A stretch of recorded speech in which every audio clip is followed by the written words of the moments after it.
हम तुम्हारे साथ हैं। निर्भय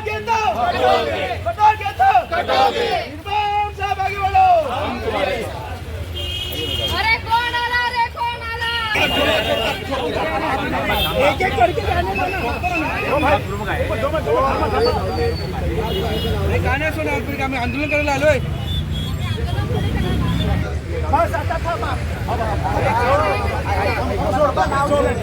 48 घंटे के बाद आप आए हैं और क्या अब तक इतने संघर्ष कर रहे थे? आप हमेशा संपर्क में लगे थे। पुलिस की क्या वर्कआउट है, क्या उन्होंने बताया और क्या बातचीत, क्या उसका खुलासा कीजिए।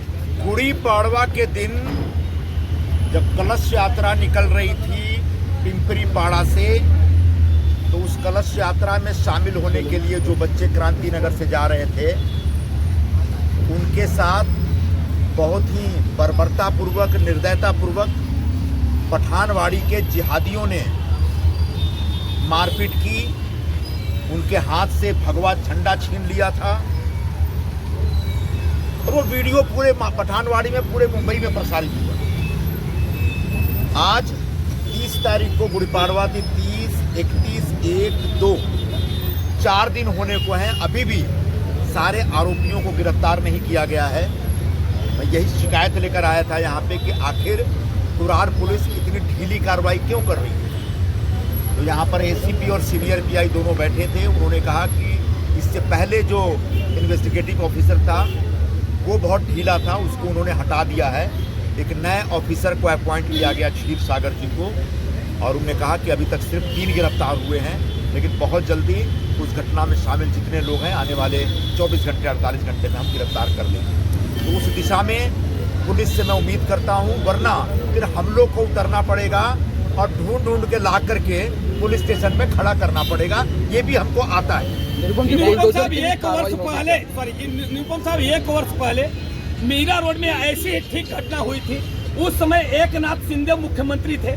उन्होंने 48 घंटे में एक्शन लिया, बुलडोजर चला, मगर आज मुख्यमंत्री देवेंद्र फडणवीस है, कार्रवाई नहीं हो रही। इस पर क्या कर रहे हैं? सवाल मुख्यमंत्री जी का नहीं है। ये सब कार्रवाई करने की जिम्मेदारी जो इन्फोर्सिंग एजेंसीज होती है ना, लॉ इन्फोर्स करने वाली एजेंसी होती है, उनकी होती है। तो कहीं न कहीं कुरार पुलिस के कामकाज के ऊपर प्रश्न चिन्ह खड़ा होता है। कुरार पुलिस की जिम्मेदारी है कि जितना जल्दी हो वहाँ पर मारामारी में जो लोग शामिल थे उनको गिरफ्तार करें, क्योंकि पठानवाड़ी के उस रोड पे इससे पहले भी जब भी कोई हिंदू शोभा यात्रा निकलती है या गणपति जी का जब विसर्जन का कोई यात्रा निकलती है, तब भी वहाँ पर पत्थर वत्थर फेंके जाते हैं। तो ये रोज बरोज जो वहाँ पर हर साल जो इस प्रकार की एक एंटी हिंदू या फिर सामाजिक शांति भंग करने का जो प्रयास हो रहा है, उसके खिलाफ कुरार पुलिस स्टेशन को कार्रवाई करनी पड़ेगी, वरना यह विषय लेकर के आपको ऊपर जाना पड़ सकता है हायर अफसर। निरुपम जी, क्या इस मामले में बुलडोजर की कार्रवाई होगी यहाँ पर? बिल्कुल। जो अरसान शेख हैं, उन्होंने जो अनऑथराइज कंस्ट्रक्शन किया है उसकी पूरी डिटेल हमारे पास आ गई है और वो हम महानगर पालिका के अधिकारी को देने जा रहे हैं। पीड़ित परिवार की एक मांग है कि मॉब लिंचिंग का मामला है, मॉब लिंचिंग का मामला दर्ज नहीं किया गया है, ऐसे में क्या कहेंगे? कौन सा मॉब लिंचिंग का मामला है? पीड़ित परिवार का मानना है कि मॉब लिंचिंग का मामला बिल्कुल पूरा का पूरा मॉब जमा होकर के छोटे छोटे बच्चों को जिस तरीके से मार रहे थे। हमें जानकारी मिली कि एक बदमाश था जिसके हाथ में कोयता भी था, एक बहुत बड़ा चाकू भी था, और वो अगर वहाँ पर एक किरण दलवी नाम के कांस्टेबल थे जिन्होंने उसको पकड़ा, वरना उस कोयता से किसी बच्चे के ऊपर भारी हमला हो सकता था और उसकी जान भी जा सकती थी। तो ऐसी मनोवृत्ति के जो लोग हैं उनके खिलाफ सख्त कार्रवाई करनी पड़ेगी, नहीं तो फिर हमको अपने ढंग से काम करना पड़ेगा। विधायक सुनील प्रभु का अभी तक इस पर कुछ बयान नहीं आया, इस पर क्या कहेंगे? नहीं, इसमें जो दंगाई हैं, जिन लोगों ने ये हिंसा भड़काई, वो सब विधायक के लोग हैं। उसमें एक जो रियाज चारोलिया का फोटो दिख रहा है सीसीटीवी में, वो तो इनका खास कार्यकर्ता है। फिर अरशन शेख जो है वो भी इनका खास कार्यकर्ता है। शहबाज भी इनका कार्यकर्ता है। तो ऐसे तमाम जो इनके कार्यकर्ता थे, उन लोगों ने उस दिन मारामारी की, उन लोगों ने हिंदू बच्चों के ऊपर हमला किए और उनके दबाव में ही कुरार पुलिस स्टेशन काम कर रहा था। मैंने आज भी बोला कि आपके ऊपर दबाव है, मैं जानता हूं, आगे भी पड़ेगा, लेकिन कुरार में शांति स्थापित करने के लिए, कुरार में सामाजिक सौहार्द बना रहे, इसके लिए बहुत जरूरी है कि जो भी इस प्रकार की मानसिकता के लोग हैं उनके खिलाफ सख्त कार्रवाई की जानी चाहिए।